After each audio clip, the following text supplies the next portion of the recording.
Hi welcome back to my YouTube channel Poornima's Kitchen. ಇವತ್ತಿನ special ಬೇದಿಗೆ ಮನೆಮದ್ದು ಅಂತ ಹೇಳ್ಕೊಡ್ತೀನಿ. 2 ವಿಧವಾದ ಮನೆಮದ್ದನ್ನು ಹೇಳ್ಕೊಡ್ತೀನಿ. ಅದಕ್ಕೆ ಬೇಕಾಗಿರುವಂಥ ಪದಾರ್ಥ 1 ಬೌಲಷ್ಟು ಜೀರಿಗೆ, ಮೆಂತ್ಯ ಮತ್ತು ಓಂಕಾಳು ಅಂತೀವಲ್ಲ ಅದು. ಮೊದಲಿಗೆ ಜೀರಿಗೆ ಮತ್ತು ಮೆಂತ್ಯದ ಮನೆಮದ್ದು ಹೇಗೆ ಮಾಡೋದು ಅಂತ ಹೇಳ್ಕೊಡ್ತೀನಿ. ನಮ್ಮ ಕೈಯಲ್ಲಿ 1 ಹಿಡಿಯಷ್ಟು ಮೆಂತ್ಯನ ತಗೊಳ್ಳೋಣ. ಅದರಲ್ಲಿ 3/4 ಭಾಗದಷ್ಟು ಜೀರಿಗೆನ ತಗೊಳ್ಳೋಣ. ಇವೆರಡನ್ನು ಸಮ ಪ್ರಮಾಣದಲ್ಲ, ಸ್ವಲ್ಪ 3/4 ಭಾಗ ಜೀರಿಗೆ, 1 ಹಿಡಿಯಷ್ಟು ಮೆಂತ್ಯನ ತಗೊಂಡು ಸ್ವಲ್ಪ ಬೆಚ್ಚಗೆ ಮಾಡ್ಕೊಳ್ಳೋಣ. ಮೆಂತ್ಯ ಹಾಗೇ ಪುಡಿ ಆಗೋದಿಲ್ವಲ್ಲ, ಅದಕ್ಕೋಸ್ಕರ ಮೆಂತ್ಯನ ಸ್ವಲ್ಪ ಹುರ್ಕೊಂಡ್ರೆ ಸಾಕು. ಇದು ಬಹಳ ಉಪಯುಕ್ತವಾದ ಮಾಹಿತಿ. ತಕ್ಷಣ ಬೇದಿ ಆದಾಗ ಈ ಥರ ಮಾಡ್ಕೊಂಡು ಕುಡಿದ್ರೆ ಸ್ವಲ್ಪ ಕಡಿಮೆ ಆಗುತ್ತೆ, ರಿಲೀಫ್ ಆಗುತ್ತೆ. ನಂತರ ಅದನ್ನು ತಣ್ಣಗಾಕಿಡಿ. ಆಮೇಲೆ ತಣ್ಣಗಾದ ನಂತರ ಒಂದು ಮಿಕ್ಸಿ ಜಾರಿಗೆ ಹಾಕಿ ನುಣ್ಣಗೆ ಪುಡಿ ಮಾಡ್ಕೊಳ್ಳೋಣ. ಜೀರಿಗೆ ಮತ್ತು ಮೆಂತ್ಯ ನೋಡಿ, ಈ ಥರ ಪುಡಿ ಮಾಡ್ಕೊಂಡ್ರೆ ಸಾಕು. ಇನ್ನೇನಿಲ್ಲ, ಇದಕ್ಕೆ 1 ಲೋಟ ನಿಮಗೆ ನೀರಿಗಾದರೂ ಸರಿ, ಮಜ್ಜಿಗೆಗಾದರೂ ಸರಿ ಮಾಡ್ಕೋಬೋದು. ಫಸ್ಟ್ ನಿಮ್ಗೆ ಮಜ್ಜಿಗೆಗೆ ಹಾಕೋದು ತೋರಿಸ್ಕೊಡ್ತೀನಿ. ಇದು ಒಂದು 3/4 ಸ್ಪೂನಷ್ಟು ಈ ಪುಡಿನ ಹಾಕೋಣ. ಮತ್ತು ಮೆಂತ್ಯ ಮತ್ತು ಜೀರಿಗೆ ಪುಡಿನ ಹಾಕೋಣ. ಈ ಬೇಸಿಗೆಗಂತೂ ಈ ಬೇದಿ ಆಮಶಂಕೆ ಅಂತ ಆಗ್ತಿರುತ್ತಲ್ಲ, ಅದಕ್ಕೆ ಇದು ತುಂಬಾ ಹೋಮ್ ರೆಮಿಡಿ, ಒಳ್ಳೆ ಹೋಮ್ ರೆಮಿಡಿ ಮಾತ್ರ. ಇದಕ್ಕೆ ಸ್ವಲ್ಪ ಉಪ್ಪು ಹಾಕಿ ಮಜ್ಜಿಗೆನ ಹಾಕಿ ಕುಡಿದ್ರೆ, ನೀವು ಖಾಲಿ ಹೊಟ್ಟೆಗೆ ಕುಡಿದ್ರೆ ಬೇದಿ ನಿಂತೋಗುತ್ತೆ. ಈ ಬೇಸಿಗೆಗಂತೂ ಇದಂತೂ ತುಂಬಾ ಒಳ್ಳೆ ಹೋಮ್ ರೆಮಿಡಿ.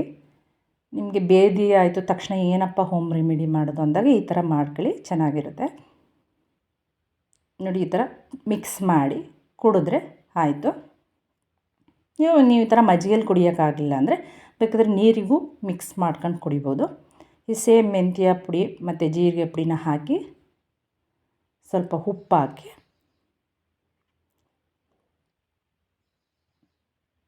ಇದನ್ನು ಬೇಕಾದರೆ ನೀವು ಮಕ್ಳಿಗೂ ಕುಡಿಸ್ಬೋದು. ಮಕ್ಕಳಿಗೆ ಸ್ವಲ್ಪ ಪ್ರಮಾಣದಲ್ಲಿ ಕೊಡಿ, ದೊಡ್ಡವರಿಗಾದರೆ ಒಂದು ದೊಡ್ಡ ಲೋಟದಲ್ಲಿ ಕೊಡಿ. ಇದಕ್ಕಷ್ಟೇ ಜೀರಿಗೆ ಪುಡಿ, ಮೆಂತ್ಯ ಪುಡಿ, ಉಪ್ಪು ಹಾಕಿ ಸ್ವಲ್ಪ ನೀರು ಮಿಕ್ಸ್ ಮಾಡಿ ಕುಡೀರಿ. ದಿನಕ್ಕೆ 1 ಸತಿ 2 ಸತಿ ಕುಡಿದ್ರೆ ಸಾಕು. ಇದು ತುಂಬ ಬೇದಿ ಆಯಿತು ಅಂದರೆ 3 ಟೈಮ್ಸ್ ಕುಡಿಬೋದು ದೊಡ್ಡವರಾದರೆ. ಇದು ಚೆನ್ನಾಗಿ ಮಿಕ್ಸ್ ಮಾಡಿ, ಸ್ವಲ್ಪ ಕಹಿ ಇರುತ್ತೆ ಮೆಂತ್ಯ ಅಲ್ವಾ, ಅದಕ್ಕೆ ನೀವು ಬೇದಿ ಕಡಿಮೆ ಆಗಬೇಕು ಅಂದರೆ ಕುಡಿಲೇಬೇಕಾಗುತ್ತೆ ನೋಡಿ. ಮೆಂತ್ಯ ಮಜ್ಜಿಗೆದು ಮತ್ತು ನೀರದು 2 ಮಾಡಿ ತೋರಿಸಿದ್ದೀನಿ. ನಿಮ್ಗೆ ಯಾವ್ದು ಇಷ್ಟ ಆಗುತ್ತೆ ಅದನ್ನು ಮಾಡ್ಕೊಂಡು ಕುಡಿಬೋದು. ಬೇಸಿಗೆಗೆ ಬೇದಿಗೆ ರಾಮಬಾಣ ಇದು. ನೆಕ್ಸ್ಟ್ ಇನ್ನೊಂದು ಮನೆಮದ್ದನ್ನು ಹೇಳ್ಕೊಡ್ತೀನಿ. ಓಂಕಾಳು ಜೀರಿಗೆ ಹಾಕಿ ಹೇಗೆ ಮಾಡೋದು ಮನೆಮದ್ದನ್ನು ಅಂತ. ಇದಂತೂ ಮಕ್ಕಳಿಗೆ ತುಂಬಾ ಒಳ್ಳೆಯದು ಆಮಶಂಕೆ ಆದಾಗ. ಅದಕ್ಕೆ 1 ಸ್ಪೂನಷ್ಟು ಓಂಕಾಳನ್ನು, 1 ಸ್ಪೂನಷ್ಟು ಜೀರಿಗೆನ ತಗೊಂಡಿದ್ದೀನಿ, 1 ಲೋಟ ನೀರನ್ನು ತಗೊಂಡಿದ್ದೀನಿ. ಏನಿಲ್ಲ, ಒಂದು ಸ್ಟೌವಲ್ಲಿ 1 ಪಾತ್ರೆನ ಇಡಿ ಕಾಯೋದಕ್ಕೆ. ಇದು ಮಕ್ಕಳಿಗೆ ಈ ಟೈಮಲ್ಲಿ ಆಮಶಂಕೆ, ಹೊಟ್ಟೆ ನುಲ್ತಾ ಅಂತ ಬರುತ್ತಲ್ಲ, ಅದಕ್ಕೆಲ್ಲ ತುಂಬಾ ಒಳ್ಳೆಯದು. ಮಕ್ಕಳು ಹಾಗೆ ಕುಡಿಲಿಲ್ಲ ಅಂದರೆ ಬೇಕಾದ್ರೆ ಕಲ್ಲು ಸಕ್ಕರೆ ಬೆರೆಸಿನೂ ಕೊಡ್ಬೋದು. ಈಗ ಪಾತ್ರೆ ಕಾದ ನಂತರ ಅದು 1 ಲೋಟ ನೀರನ್ನು ಹಾಕಿ, ಈಗ 1 ಸ್ಪೂನಷ್ಟು ಜೀರಿಗೆಲಿ ಧೂಳು ಇರುತ್ತೆ ಅಂತೇಳಿ ಇದರ ಕೈಯಲ್ಲಿ ಉಜ್ಜಿ ಹಾಕೋಣ. ಆಮೇಲೆ ಇದು ಗ್ಯಾಸ್ಟ್ರಿಕ್ಕಿಗೂ ಒಳ್ಳೆಯದು ಈ ಮನೆಮದ್ದು. ನಂತರ ಓಂಕಾಳನ್ನು ಅದೇ ಇದೇ ಪ್ರೊಸೀಜರಲ್ಲಿ ಕೈಯಲ್ಲಿ ಉಜ್ಜಿ ಹಾಕಿ 1 ಲೋಟ ನೀರು, ಅರ್ಧ ಲೋಟ ನೀರು ಆಗೋ ತನಕ ಚೆನ್ನಾಗಿ ಕುದಿಸಿ ಇದನ್ನು ತಣ್ಣಗಾದ ಮೇಲೆ ಕುಡೀರಿ. ಮಕ್ಕಳಿಗಾದರೆ ದಿನಕ್ಕೆ, ಸಣ್ಣ ಮಕ್ಕಳಾದರೆ ಒಂದು 5 ವರ್ಷ 6 ವರ್ಷದ ಮಕ್ಕಳಾದರೆ 1-2 ಸ್ಪೂನಷ್ಟು ಕುಡಿಸಿ ದಿನಕ್ಕೆ 3-4 ಬಾರಿ ಕುಡಿಬೋದು, ಏನಾಗಲ್ಲ. ಗ್ಯಾಸ್ಟ್ರಿಕ್ಕಿಗೂ ಒಳ್ಳೆಯದೇ, ಹೊಟ್ಟೆ ನೋವು ಇದ್ರೂ ಕಡಿಮೆ ಆಗುತ್ತೆ ನೋಡಿ. ಈ ಥರ ಚೆನ್ನಾಗಿ ಕುದ್ಮೇಲೆ ಸ್ಟವನ್ನು ಆಫ್ ಮಾಡಿ, ಹೇಳಿದ್ಮೇಲೆ 1 ಲೋಟ ನೀರು, ಅರ್ಧ ಲೋಟ ನೀರಾಗೋ ತನಕ ಚೆನ್ನಾಗಿ ಕುದಿಸಿದ್ರೆ ಮನೆಮದ್ದು ರೆಡಿ ಆಯಿತು.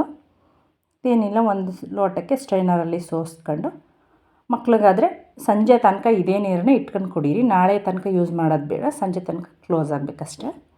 ದೊಡ್ಡವರಾದರೆ ಇಷ್ಟೂ 1 ಟೈಮ್ ಕುಡ್ಕೋಬೋದು ನೋಡಿ. ಈ ಮನೆಮದ್ದು ರೆಡಿ ಆಯಿತು. ಜೀರಿಗೆ ಮತ್ತು ಓಂಕಾಳು ಮನೆಮದ್ದು ಇದು. ಬೇದಿಗಂತೂ ತುಂಬಾ ಮಾಡಿಸಿದ್ದು, ಹೊಟ್ಟೆ ನೋವು ಆಗಲಿ, ಬೇದಿ ಆಗಲಿ, ಡಿಸೆಂಟ್ರಿ ಅಂತೀವಲ್ಲ ಅದು, ಮತ್ತು ಹೊಟ್ಟೆ ನುಲ್ತಾ, ಹೊಟ್ಟೆ ಉಬ್ಬರ ಏನೇ ಇದ್ರೂ ಈ ಮನೆಮದ್ದು ತುಂಬಾ ಎಫೆಕ್ಟಿವ್ ಆಗಿರುತ್ತೆ. ಮಾಡಿ ನೋಡಿ.